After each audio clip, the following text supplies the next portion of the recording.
What's up, everybody? Welcome to the Being Beautifully Honest podcast and channel.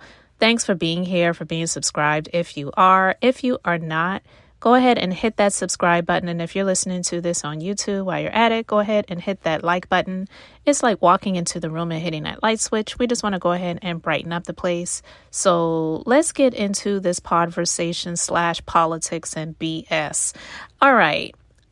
I was debating whether I was even going to talk about this, guys, because to be honest with you, politics, it's real. It's something that we all are faced with, whether we acknowledge it or not, or choose to pay attention to it. But I just get so tired of people who are not honest. And unfortunately, that's the majority of the people who actually are in these offices. I don't care what side of the aisle they're on.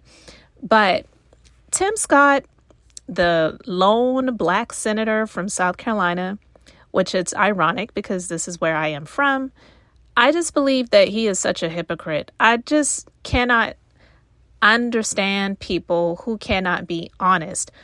I don't think there's anything wrong with admitting the truth, that there absolutely is systemic racism. That's not to say that just because you admit it, that you are going to be forced out of your political office. But I feel like if he admits the truth, that he thinks that he's going to lose his power. And that's what he doesn't want to lose grasp of. And that's all it boils down to for the majority of these politicians. A lot of them are not honest because they don't want to lose the power that they have received by being in these offices, because being in these offices, it comes with power, the money, the access, all of that other stuff. They don't want to lose it. And that's why I don't understand why in this country where we have term limits for a president, they don't have term limits for these senators and these congressmen and women, because I don't care if they continuously get elected over and over again. You get the same results when you continue to have the same people in these offices. But anyway, that is just my little spiel when it comes to these people. But Tim Scott, he was recently on The View, and it went viral because he just does what he normally does. And it's extremely ridiculous when people like him are looking the way that they do. He just looks like a Gump, in my opinion. He kind of looks like the guy from Forrest Gump, the guy who lost his life, who was in battle with Forrest Gump. I think his name was Bubba. He kind of looks like Bubba, but less attractive. But anyway, if you see my thumbnail, you get my point when it comes to him. He's just ridiculous. He's not married. A lot of people have reasons as to why they believe he's not. You get my drift with that. A lot of them say the same thing about Lindsey Graham.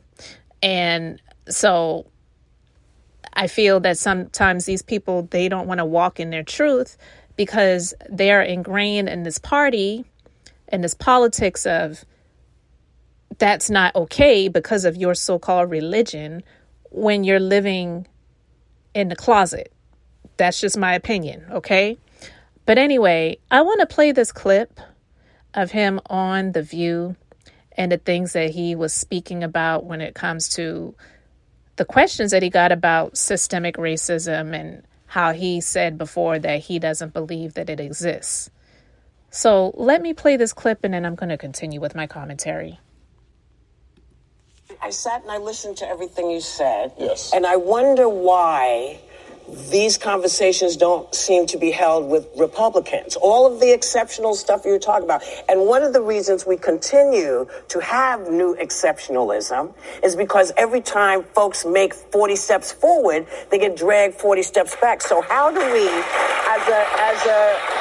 as a nation, because as a nation, we seemingly get on the right track and then we go backwards. So you as a black man and as one of the, are there two black? Yeah. Senators? Yeah. Raphael Warnock. That's three now. Three. We still got Cory Booker, okay? Cory and Warnock. Cory and Warnock on one side and me on the other side. That's three. Yes. But you yourself have talked about when the police stopped you. Absolutely. So how can you get your party to stop trying to stop the progression that people are making? Yeah, so that's what I complained about when I spoke about. Yeah. I want you to come out and say, listen, the Republicans have these issues. So yeah, I think humans have these issues. Yeah. Yeah, the issue of discrimination that I have faced, I assume you face as well, is an issue of the heart.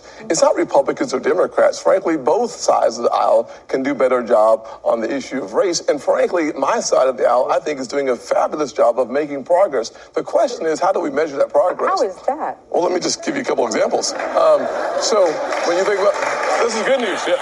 So, I thought you only had one question, but I'll give you the answer to it anyway. So here's how it works. That was me talking to you, okay. so I'd love that. I'm going to lane. Shall I come next to her? Come on over here. Come on over here. Let's have a conversation. Come on, ladies. Sit, sir. Sit. Yes. So, let me give you a couple of short answers, as I was just talking with Anna about the fact that... Yeah, your back looks pretty damn good from here. Anyways, so the truth of the matter is that when you look at progress in the Senate, especially from the Republican side, African-American chiefs of staff on the Republican side, the only African-American female chief of staff was mine. The current only Hispanic chief of staff, who happens to be female, is mine. When you look at the fact that when I helped to rewrite the tax code in 2017, I focused on my growing up experience, which was a single mother. I cut her taxes. Single mothers like mine, average income around $40,000 by 73%. But you only one black senator out of 50. Okay, we're talking about progress. Right. So there's only two on the other side. There's only two on the other side. So I'm going to pause it right there because, see, that's the bull crap. That's the BS that I talk about when it comes to politics, because he's trying to make a point when he's already pretty much dashed his hope of saying that systemic racism is not a real issue or a real thing, or that it doesn't exist, because there are 50 senators and he is one of the Republicans or whatever. I don't remember. I think it's 100 senators. There's half Republican and half Democrat. So there's one African American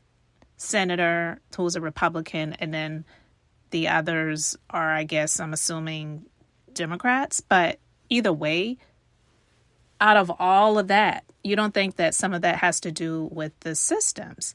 Don't sit here and say, oh, it's just a matter of the heart, because systems were created by people who have hearts, and their hearts go in the direction of what they wanted to go to. So for him to sit there and think that he can sit there and explain the situation to make it make sense to people who already know what it is just absolutely ridiculous. But I'm just going to continue playing this clip. Yeah, go ahead. Yeah, because I'm going to sit down. So the truth is that when you measure success and progress in this nation, one of the things you have to do is look at the statistical realities. We brought African-American unemployment, when we cut the taxes, down to the lowest level in the history of this country. For the first time, under 6%, it hit 5.4%. Well, you also gave billionaires a huge tax cut, and that didn't trickle down to the working people. Well, let's take a look. If you want to talk about statistical realities, the statistical reality that we can't even argue with is that African Americans are 14, 15% of this country? 13%. And they're 3% of the U.S. Senate. That is a statistical reality. That is only one statistic that, in actuality, has been improving significantly in the last decade. Let's look at... Pausing it there. Again, Anna Navarro, who is a Republican. So see, this is my point. She is a Republican. She pointed out a statistics of the systems. And he wants to say, well, that's only one statistic, and it's been drastically improving over the past decade. It's 2023, and I'm just like, okay, whatever helps you sleep at night.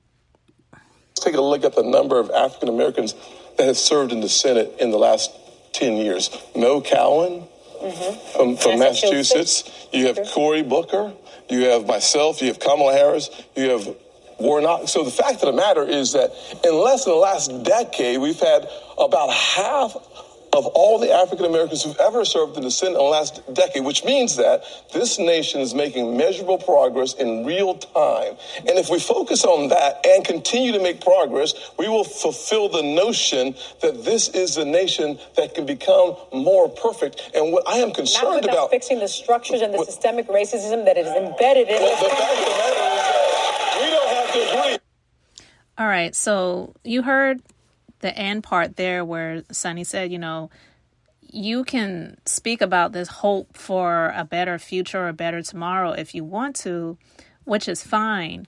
But unless the systems that are put in place are not adjusted, it'll continue to be broken. And yeah, there may be a few exceptions that are able to break through, but what he was saying, which I didn't play all of it because I don't want to make this too long, when he was talking about how speaking about racism is offensive because of the fact that someone like him was able to make it, and it's offensive to tell someone who looks like him that in order for them to make it, they have to be the exception. When in all actuality, that's actually kind of true. You do have to be the exception. And I'm not saying that people shouldn't try to be the exception and they shouldn't try to break barriers and break through. But there are systems that are put in place that are helpful for others that are not helpful for others. So when you yourself, being an African American man, is against reparations, let's face it, this country is based on money. People need money to make it. For people to say that one group can get reparations in one form or different forms, whatever the label is that you want to call it, that are of different ethnicities, but yet another can't, and you want them to just make it, try your best to make it, and you have systems that are put in place where companies, the things that they're able to do and get by and get away with, it's okay, but yet an individual, they have to try their best to try to break through those barriers and say that it's offensive for someone to even speak about the barriers that are put in place to prevent people from trying to get to a certain point. It's ridiculous. How is it offensive to talk about it? I believe that he would get further ahead if he were to just acknowledge it. But he knows that he doesn't have a snowball's chance in hell of ever being the president of this country. And him even running for office, to me, is just another notch on his belt. It's something to add to his resume so that he can request higher speaking fees when he goes to speaking engagements and just other aspirations that he has to further his career. That's what a lot of these people do who run for office when they know they don't have a chance of ever making it or winning or maybe becoming a vice presidential pick for someone or something along those lines. This is just to further his career. It is just to further his pockets. He's not caring about anyone else because, to be quite honest with you, in my personal opinion, I feel like he is that type of African American man that is really happy with being the only one that looks like him in the spaces that he is in. That's my personal opinion. Nobody's going to change me on that because I do believe that there are people like him out there that look just like him that really want it to stay that way. They feel privileged and they feel like, well, I made it. And if everybody else that looks like me want to make it, then they need to do it for themselves. They don't want to help other people along. They want to be the only one that looks like them in the spaces that they're in. I believe that. That's my personal opinion. Nobody's going to change it. So that's why when it comes to him running for office, I just feel that he's just a character, just like the thumbnail of, what I believe he really truly is. So that's why he loves being that only African American Republican senator. He actually wants it to stay that way, to be honest with you. He would rather not there be other African American Republican senators. To be honest with you, I believe that. I'm not saying that there shouldn't be more Republicans, because to be honest with you, I feel that a lot of African Americans are more conservative in their views than they are liberal. So that's why I don't fall into the politics trap of being called a Democrat or a Republican or anything like that. But I do believe that when it comes to this Republican title that he has, and he is the only African American Republican senator, I believe that that is something that brings him joy. I believe that he wants it to stay that way as long as it can stay that way. So trust and believe he'll never come out here and say that systemic racism exists, because he wants to keep the people who don't want to hear about it happy, and he doesn't want to ruffle any feathers, and he also doesn't want to help anyone else, in my personal opinion, that really looks like him, that want to be in the same spaces as him at the same level. I'm not speaking about him having assistants or underlings, people that he calls associates or employees that look like him, but having someone on the same level as him that looks like him, oh, absolutely not. I believe that he wants to be the only one in the room that looks like him. And so that's where my issue with him lies. I'm not going to go into everything because I don't want to make this very long, but there's a lot of people in South Carolina that don't really like him. And yeah, people can say, well, he got voted in office. He actually got appointed. He got appointed. So he didn't just run for that office and win. He was appointed. So that's not something that he can even claim. But anyway, guys, I just wanted to talk about that really briefly. You can let me know your thoughts respectfully in the comment section below. Thank you so much for liking and subscribing. This is Beth. I'm just being beautifully honest. So until the next time, I just wanted to keep it brief, beautiful, and now I'm going to say bye.